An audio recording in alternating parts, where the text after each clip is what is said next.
Commander Veltar stood on the bridge of his flagship, watching the stars through the crystal viewing screen. His blue skin was pale with worry, and his forearms shook slightly as he held the damage reports.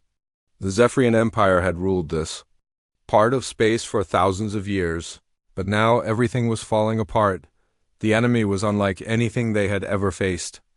The void swarm moved like a black cloud across space, eating entire planets and leaving nothing behind. The creatures looked like giant insects, but they were smart and worked together. They could change and adapt to any weapon the Zephyrians used against them. "Sir, we just lost contact with the 3rd Defense Fleet," reported his aide, a young Zephyrian named Kyle. Her voice was barely above a whisper. "That's 3 entire fleets in 2 months," Veltar closed his eyes. Each fleet had over 100 ships and thousands of crew members. They were all gone now, consumed by the hungry darkness of the swarm. The creatures seemed to grow stronger with each victory, and their numbers kept increasing. "How long until they reach our homeworlds?" he asked. 6 months, maybe less." Kyle replied. "The swarm is moving faster than before. They're learning our patrol routes and avoiding our remaining defenses." The bridge fell silent. Everyone knew what this meant. The Zephyrian Empire, which had conquered 17 star systems and defeated dozens of other species, was about to be wiped out by creatures that seemed to come from the void itself. Veltar walked to the communications station. His people had tried everything. Their energy weapons barely scratched the swarm creatures. Their shields could not stop them. Even their fastest ships could not outrun the advancing horde. There was only one option left. "Open a channel to the High Council," he ordered. The screen flickered to life, showing the faces of the 5 council members. They all looked as worried as he felt. Council leader Zareth spoke first. "Commander, what is the situation?" "We cannot stop them, my lord," Veltar said simply. "Our weapons are useless, our tactics fail. The swarm adapts to everything we throw at them. In 6 months, they will reach our core worlds." The council members exchanged glances. They had ruled an empire for centuries, but now they faced extinction. Council member Thyra leaned forward. "What do you suggest, Commander?" "We need help," Veltar replied. "We must send out a call for aid to every species in the galaxy. Someone might have weapons or tactics that work against these creatures." "The Zephyrian Empire has never asked for help," Zareth said proudly. "We have always been the ones others came to for protection. Pride will not save us now," Veltar answered. "We can either ask for help or watch our civilization die." The council voted quickly. Within hours, distress signals were being sent across the galaxy. The message was simple. The Zephyrian Empire was under attack and needed immediate military assistance. They offered technology, resources, and territory in exchange for help. The responses came slowly.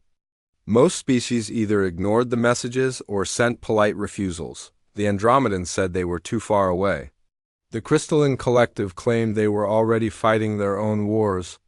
The Silicon Brotherhood simply did not respond at all. After 3 days, only one species had offered to help. The message came from a small blue planet on the outer edge of the galaxy. The beings called themselves humans, and they said they would send ships to assist. Veltar read the message again, frowning. He had never heard of these humans before. Their planet was listed as Earth, a world that had only recently discovered faster-than-light travel. They were one of the youngest species in the galaxy, barely out of their home system. "Are you sure this is correct?" he asked his communication officer. "Yes, sir, the message is genuine. They say they can have 12 ships ready within a week." 12 ships, Veltar almost laughed. The Zephyrian Empire had lost 300 ships to the swarm, and these primitive humans were offering 12. But they were the only ones who had responded. And desperate times called for desperate measures. Meanwhile, on Earth, Captain Jake Morrison read the alien message for the 3rd time. The Earth Defense Force had been looking for ways to prove humanity's worth in the galaxy, and this seemed like the perfect opportunity. 12 ships against a swarm that destroyed 3 alien fleets? Said his tactical officer, Lisa Bennett. She was a tall woman with short brown hair and sharp eyes. "That sounds like suicide." "Maybe," Jake replied. "But if we can help save an entire civilization, It's worth the risk. Besides, these aliens might know something we don't. Tony Rodriguez, the chief engineer, looked up from his tablet. He was a stocky man with oil-stained hands and a serious expression. The ship modifications are almost complete. We've loaded every kinetic weapon we could fit. Railguns, missile tubes, even some old-fashioned cannons. What about the nuclear arsenal? Jake asked. Ready to go. Though I still think we're crazy for bringing nukes to a space battle.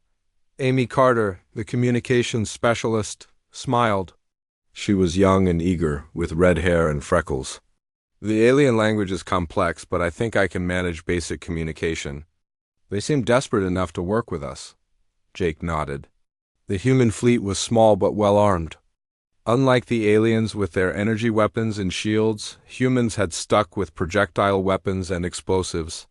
Some called it primitive, but Jake had a feeling it might be exactly what they needed. The EDF Titan, humanity's flagship, was ready for departure.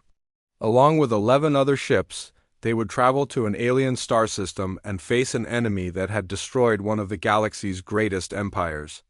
Most people would call it impossible, but Jake Morrison was not most people.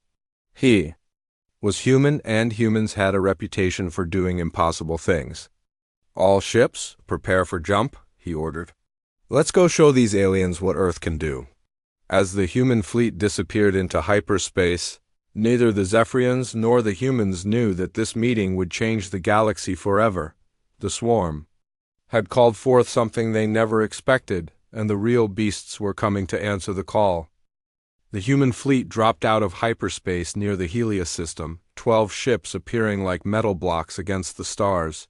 Captain Jake Morrison stood on the bridge of the EDF Titan, looking at the alien vessels that waited for them. The Zephyrian ships were beautiful, made of what looked like crystal and light. They moved through space like dancers, smooth and graceful. Those are some fancy ships, said Tony Rodriguez, watching the alien fleet through the viewscreen. Makes our boats look like flying garbage cans. Pretty doesn't win wars, Jake replied. Contact the alien commander. Let's see what we're dealing with. The main screen flickered, and suddenly Jake was looking at his first alien. Commander Veltar was tall and thin, with blue skin and 4 arms. His face was hard to read, but Jake could see disappointment in his large black eyes. Captain Morrison, Veltar said in careful English. I am Commander Veltar of the Zephyrian Imperial Fleet. We are grateful for your response, but I must ask, where are the rest of your ships? This is it, Jake said simply. 12 ships, ready to fight? Veltar's 4 arms moved in what might have been a shrug. I see. Perhaps you do not understand the scale of what we face. The Void Swarm has destroyed 3 of our fleets. That is over 300 ships. We understand just fine, Lisa Bennett said, stepping forward. We've read your reports. Big bugs that eat planets and adapt to your weapons. Sounds like a problem that needs solving. Admiral Kethra, the Zephyrian fleet commander, appeared on screen next to Veltar. He was older, with scars across his blue skin and medals covering his chest. His expression was polite but clearly unimpressed. Human warriors, he said. We appreciate your courage in coming so far to help us. However, I fear you may not understand what you face. The swarm has capabilities beyond anything in your experience. Show us, Jake said. The aliens transmitted their battle recordings. Jake and his officers watched as elegant Zephyrian ships fired beams of pure energy at the swarm creatures. The weapons were impressive, turning asteroids to dust and cutting through smaller ships like butter. But the void creatures barely seemed to notice. The swarm looked like a nightmare made real. Giant insects the size of buildings, smaller ones that moved like flying daggers, and massive bioships that seemed to be alive. They moved in perfect coordination, flowing around the Zephyrian attacks like water around rocks. Your energy weapons are very advanced, Jake said after watching the footage. But these creatures adapt to them, right? Yes, Veltar replied. Within minutes, they develop resistance to our frequencies. Our scientists believe they have some form of rapid evolution built into their biology. What about kinetic weapons? Tony asked. Good old-fashioned bullets and explosives? Admiral Kethra looked confused. Kinetic weapons? You mean projectiles? We abandoned such primitive methods centuries ago. Energy weapons are far more efficient. Maybe, Jake said. But has anyone tried shooting these bugs with regular weapons lately? I do not understand, Kethra said. Why would we use inferior technology when we have perfected energy manipulation? Jake exchanged glances with his crew. The aliens were incredibly advanced, but they seemed to have forgotten some basic ideas about warfare.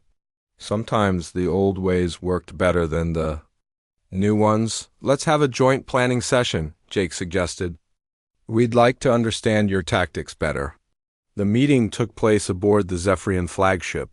The alien ship was amazing inside, with corridors that glowed with soft light and rooms that seemed to grow from the walls themselves. Jake and his officers followed Veltar to a large chamber where holographic displays showed the current military situation. The swarm approaches in waves, Veltar explained, pointing to the display. They send scout forces first and then follow with the main assault. We have tried intercepting them at long range, but they adapt too quickly to our weapons. What about close combat? Amy Carter asked. Do you ever fight them up close? Close combat is suicide, Admiral Kethra said firmly. The creatures are too dangerous. We maintain safe distances and use our superior range to engage them. Has that been working? Lisa asked. The silence that followed was answer enough. Jake studied the tactical displays. The Zephyrian battle plans were complex and elegant, like everything else about their civilization. They relied on speed, precision, and advanced technology. But against an enemy that could adapt to technology, those advantages meant nothing. We have a different approach, Jake said finally. Human combat doctrine is based on overwhelming firepower and aggressive tactics. We get close, hit hard, and don't give the enemy time to adapt. That sounds very dangerous, Veltar said. War is dangerous, Jake replied. The question is whether you want to fight safe and lose or fight dangerous and win. Before the aliens could respond, alarms began sounding throughout the ship. A young Zephyrian officer rushed into the room, speaking rapidly in his own language. Veltar's expression grew grim. A swarm scout force has attacked the mining colony on Helios 3, he translated. 40 ships, moving fast. This is our chance to show you what we face. The combined fleet moved toward the colony. The Zephyrian ships danced through space, their weapons charging with brilliant light. The human ships followed more slowly, their dark hulls looking crude next to the alien vessels. Remember, Admiral Kethra said over the communication channel, maintain safe distance. Do not engage in close combat. We will handle the primary assault. Jake watched as the Zephyrian fleet opened fire. Beams of energy lanced out toward the swarm creatures, and for a moment it looked like the aliens might win easily. Several of the smaller creatures exploded in brilliant flashes, but then the swarm adapted. The creatures began to glow with the same energy that was hitting them, absorbing it like sponges. Within minutes, the Zephyrian weapons were doing almost no damage. This is how we always lose, Veltar said quietly. They learn too fast. Not today, Jake said. Human fleet, weapons free. Let's show them how Earth fights. The human ships charged forward, their primitive-looking weapons firing streams of metal projectiles.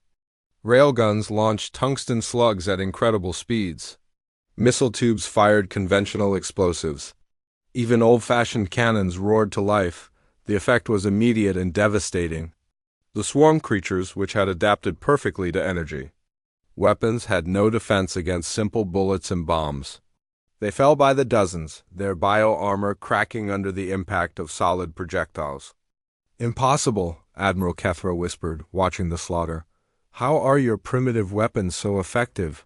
Because they're not energy, Jake explained, watching another swarm creature explode under missile fire. These bugs can adapt to frequencies and wavelengths, but they can't adapt to a chunk of metal moving at 30,000 meters per second. The battle was over in minutes. The swarm scout force was completely destroyed, with no human casualties. The Zephyrian fleet hung in space, their crews staring in amazement at the floating wreckage. "That was just the scouts," Veltar said finally. "The main force will be much larger." "How much larger?" Jake asked. 1,000 times larger. "Maybe More." Jake looked at his small fleet of 12 ships, then at the massive Zephyrian armada. The real battle was still coming, and when it arrived, they would be vastly outnumbered. But for the first time since this war began, Jake Morrison was smiling. The aliens had called for backup, and backup had arrived. They just didn't know yet that the real beasts were on their side. The warning came 3 days later. Amy Carter was monitoring the deep space sensors when she saw something that made her blood freeze. The readings were so massive that she checked them twice before calling Captain Morrison. "Sir, you need to see this," she said, her voice shaking. "Long-range sensors are picking up the main swarm force. They're coming out of hyperspace at the edge of the system." Jake rushed to the sensor station and stared at the display. What he saw was beyond anything he had imagined. The swarm wasn't just an army, it was like a living storm of darkness spreading across space. Millions of creatures of every size, from tiny fighters to massive bioships bigger than cities. "How many?" he asked quietly. "Computer estimates over 10 million individual contacts," Amy replied. "The largest ones are reading as 3 kilometers long." On the Zephyrian flagship, alarms were screaming. Admiral Kethra stood frozen on his bridge, watching the sensor readings with growing horror. In all his years of military service, he had never seen anything like this. "All ships, battle stations," he ordered, but his voice lacked confidence. "Form defensive line Alpha. Prepare for long-range engagement." The combined fleet moved into position. 200 Zephyrian ships spread out in a perfect formation, their crystal hulls glowing with charged energy. The 12 human ships looked tiny beside them, dark and ugly like pieces of scrap metal. "Human fleet, you should fall back to the rear," Admiral Kethra said over the communication channel. "Let us handle the initial assault. Your ships are too valuable to lose in the first wave." Jake looked at his crew. Lisa Bennett was running final weapons checks. Tony Rodriguez was pushing the engines to maximum power. Amy Carter was coordinating. With the other human ships, they all knew what was coming. "With respect, Admiral," Jake said, "we didn't come here to hide in the back. We came to fight." The swarm hit them like a black wave. The first contact was almost beautiful in its terror. Millions of creatures moving in perfect coordination, flowing around the defensive line like water around stones. The smaller ones darted between the larger ships, while the massive bioships came forward like living mountains. The Zephyrian fleet opened fire with everything they had. The space between the fleets lit up with energy beams, turning the darkness into a light show of destruction. For the first few minutes it looked like they might hold the line. Hundreds of swarm creatures died in the opening barrage. But then, as always, the swarm adapted. The creatures began to glow with absorbed energy, their bodies changing to resist the Zephyrian weapons. Within an hour the alien fleet was barely scratching the enemy. "We're losing ships," Veltar reported from his position. "The swarm is breaking through our left flank." Jake watched the battle unfold on his tactical display. The Zephyrian ships were fighting bravely, but they were fighting the wrong kind of war. They stayed at long range, trying to use their superior technology, but the technology wasn't working anymore. "All human ships, listen up," Jake said into his communicator. "We're going to do something these bugs won't expect. We're going to charge them." "Sir?" Lisa Bennett looked at him in surprise. "Charge into that? Trust me," Jake said. "Admiral Kethra, we're implementing Protocol 7. Pull your ships back and give us room to work." "Protocol 7? What is that?" "The alien," Admiral asked. "Something we learned fighting each other," Jake replied. "When you can't outrun the enemy and you can't outshoot them, you get close and make it personal." The human fleet suddenly broke formation. Instead of staying in the protective formation with the Zephyrian ships, they accelerated directly toward the thickest concentration of swarm creatures. To the watching aliens, it looked like suicide. The first human ship to reach the enemy was the EDF Hammer, commanded by Captain Rickstone, Instead of trying to fight from a distance, Stone drove his ship directly into a cluster of medium-sized swarm creatures. His railguns fired continuously, tearing through the bio-armor at point-blank range. "This is insane," Admiral Kethra said, watching the human ship disappear into the swarm of enemies. "They're going to be torn apart." But instead of being destroyed, the Hummer emerged from the other side of the cluster, leaving a trail of dead creatures behind it. The swarm creatures tried to adapt to the kinetic weapons, but there was nothing to adapt to. Bullets were bullets. No matter how the creatures changed, the other human ships followed the same pattern. They charged into the enemy formations, firing their weapons at close range and then breaking away before the swarm could coordinate a response. It was dangerous and chaotic, but it was working. Lieutenant Commander Pete Sullivan commanded the EDF Spear, a smaller ship designed for quick strikes. He led his crew in a boarding action that shocked even his own allies. Using explosive charges, they blew a hole in the side of a swarm bio-ship and sent Marines inside in powered armor. "This is Sullivan," he reported over the radio. "We're inside." "The enemy ship? These things are even uglier up close?" The Marines fought their way through the organic corridors of the bio-ship, using chainsaws and plasma cutters to destroy the creature's vital organs. It was brutal, bloody work, but it was effective. The massive bio-ship began to convulse and die from the inside out. Meanwhile, Tony Rodriguez was working on his own solution to the swarm problem. He had noticed that the creatures seemed to communicate through some kind of biological network. If he could disrupt that network, maybe he could break their coordination. "Captain," he said to Jake, "I've got an idea, but it's going to cost us the ship." "What kind of idea?" Jake asked. "I can overload our fusion reactor, create a controlled explosion that will disrupt their bio-network. But someone needs to fly the ship right into the middle of their formation." Jake looked at his engineer. Tony was young, with a wife and kids back on Earth, but his eyes were determined. "Do it," Jake said. "But we're all going together. No one gets left behind." The EDF Titan charged toward the center of the swarm formation, its reactor building toward critical overload. The other human ships provided cover, their weapons clearing a path through the enemy creature's dot. At the last moment, Jake gave the order to abandon ship. The crew launched in escape pods while the Titan continued its suicide run. The ship slammed into the largest swarm bio-ship and exploded in a burst of nuclear fire. The effect was immediate and devastating. The explosion didn't just destroy the bio-ship, it sent out waves of electromagnetic energy that disrupted the swarm's coordination network. Suddenly, the perfectly coordinated enemy force became a chaotic mass of individual creatures. "Now!" Jake shouted from his escape pod. "Hit them while they're confused!" The remaining human ships and the Zephyrian fleet attacked the disorganized swarm. Without their coordination, the creatures were vulnerable. They began to fight each other as much as they fought the Allied fleet, but the battle was far from over. Even confused and disorganized, the swarm still outnumbered them by thousands to one. The human fleet was down to 11 ships and they were running low on ammunition. "This is Admiral Kethra," the alien commander said over the communication channel. "All ships, prepare to retreat. We cannot win this battle." "Not yet," Jake replied from the rescue ship that had picked up his escape pod. "The cavalry is coming." "What cavalry?" Kethra asked. "These are all the ships we have." Jake smiled, looking at the sensor readings that Amy Carter was showing him. New contacts were appearing at the edge of the system, dropping out of hyperspace in massive numbers. "Admiral," Jake said, "you're about to meet the rest of the human fleet. And trust me, we brought friends." The space around the Helios system began to fill with new ships.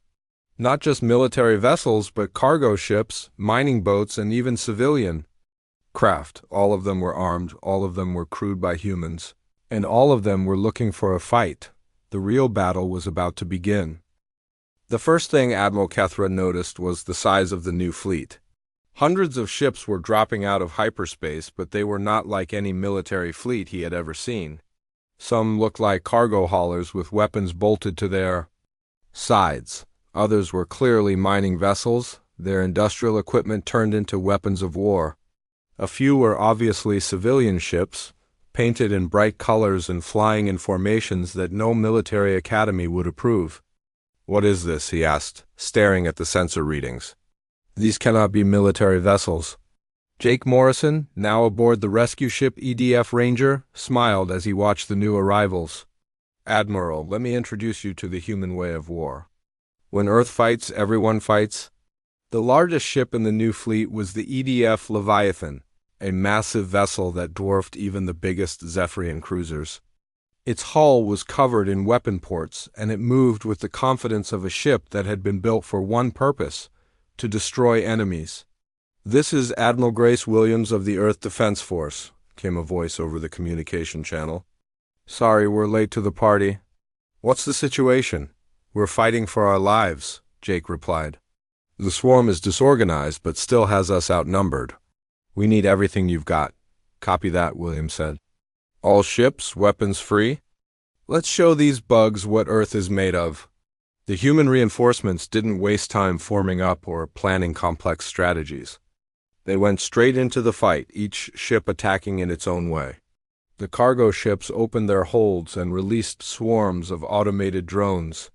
The mining vessels used their cutting beams to slice through the larger swarm creatures. Even the civilian ships proved surprisingly effective, their crews using hunting rifles and improvised weapons to target the smaller enemies. Captain Mary Foster commanded the converted cargo ship New Texas. Her crew was made up of former soldiers and space truckers who had volunteered for the mission. They didn't have fancy weapons or advanced training, but they had something else: the determination to protect their home. "This is New Texas," she reported. "We're launching drone swarms. Each drone is loaded with enough explosives to take out a small bioship." Thousands of small drones poured out of the cargo holds, each one guided by a human operator using simple game controls. The drones were cheap and easy to make, but in large numbers they became a devastating weapon. They swarmed over the swarm creatures like angry bees, exploding in brilliant flashes of light. The mining ship Iron Mountain was commanded by Captain Bob Harrison, a grizzled veteran who had spent 30 years cutting asteroids apart. His ship wasn't built for war, but its industrial equipment was perfect for dealing with large targets. "Watch this," he said, targeting one of the massive bioships with his main cutting beam. The laser, designed to slice through solid rock, cut through the creature's organic armor like a hot knife through butter. The bioship split in half, its dying screams echoing across the communication channels. But the real shock came when the civilian ships joined the fight. The pleasure craft Starlight, normally used for luxury cruises, was now crewed by a family of hunters from Montana. They had replaced the ship's entertainment systems with weapon mounts and turned the observation deck into a sniper's nest. "This is Starlight," called out Captain Jim Parker. "We've got visual on the small ones, taking them out now." The family worked together with practiced efficiency. The father and oldest son used high-powered rifles to pick off the smaller swarm creatures, while the mother and daughter coordinated targeting information. They had hunted dangerous game on Earth, and the principles were the same in space. Admiral Kethra watched in amazement as the human fleet transformed the battle. These weren't professional soldiers or advanced warships. They were ordinary people who had decided to fight, and they were winning. "I do not understand," he said to Commander Veltar. "How can civilians be so effective in combat?" "Look at their history," Veltar replied, studying the human database. "These people have been fighting wars for their entire existence. Not just their military, but their entire population. They are all warriors." The tide of battle continued to turn as the humans revealed their most devastating weapon. Admiral Williams had been saving it for the right moment, and now that moment had come. "All ships prepare for nuclear bombardment," she ordered. "We're going to clean house." The Zephyrians were horrified. "You cannot use nuclear weapons in a populated system," Admiral Kethra protested. "Think of the civilian populations, the infrastructure." "The civilian populations are already dead," Williams replied coldly. "The swarm ate them, remember? And infrastructure can be rebuilt. People can't." The human fleet began a systematic nuclear bombardment of the swarm formations. They didn't target the creatures directly, but instead destroyed every asteroid, moon, and piece of space debris that the swarm might use for cover or resources. The explosions lit up the system like a series of small suns. The nuclear strikes had an unexpected effect.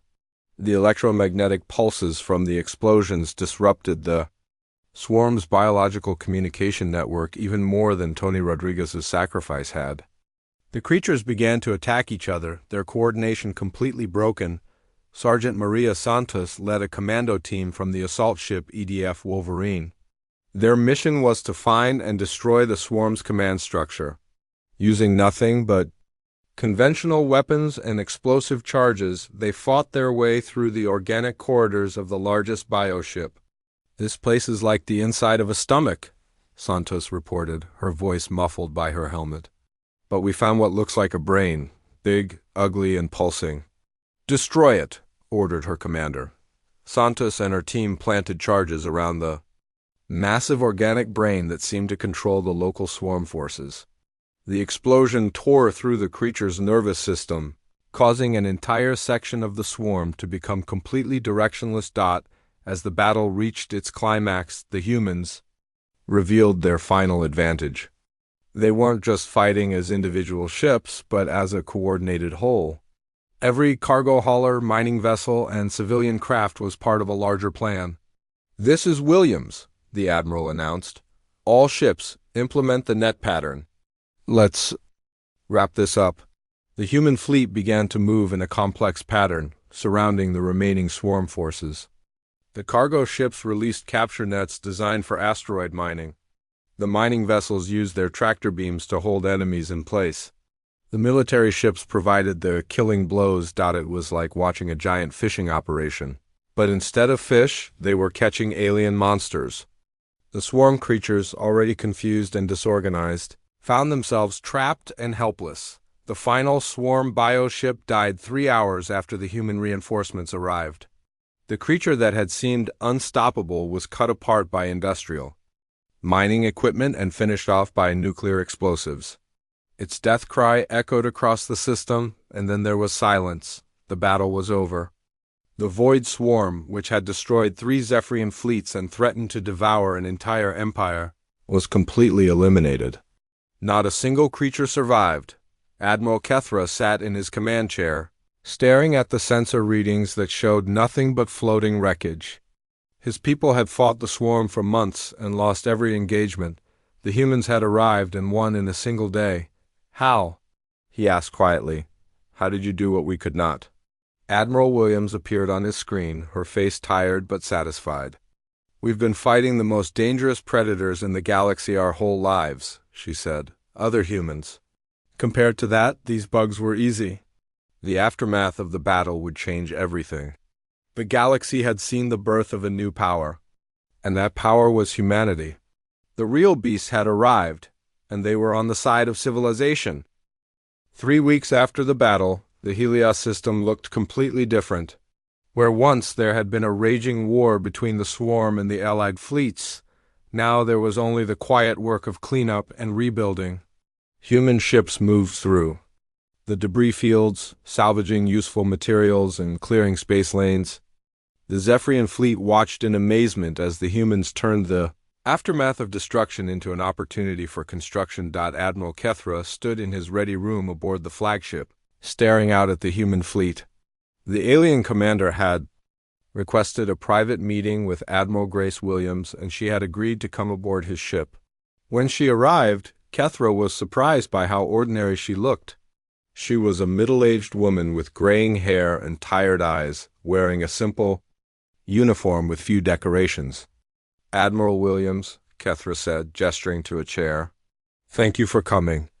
I wanted to speak with you about what happened here." "The battle?" Williams asked, sitting down. "We won. The swarm is gone. What else is there to discuss?" "How?" Kethra said simply, "How did you do what we could not? The Zephyrian Empire has existed for thousands of years. We have conquered 17 star systems. We have defeated dozens of other species, yet we were helpless against the swarm. Williams was quiet for a moment, looking out at the stars. Can I ask you something first? In all those conquests and all those victories, did you ever fight a war where your entire civilization was at risk? No, Kethra admitted. We have always been the stronger force. Our battles were about expansion, not survival. That's the difference, Williams said. Humans have been fighting for survival since we first stood upright. We've never had the luxury of being the strongest. We've always had to find ways to beat bigger, stronger, more dangerous enemies. But your technology is so primitive, Kethra protested. Your ships are crude, your weapons are simple. How can that be more effective than our advanced systems? Williams smiled sadly.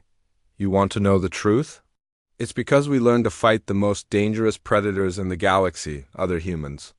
Every war we've ever fought has been against opponents who think like us, who adapt like us, who refuse to give up like us.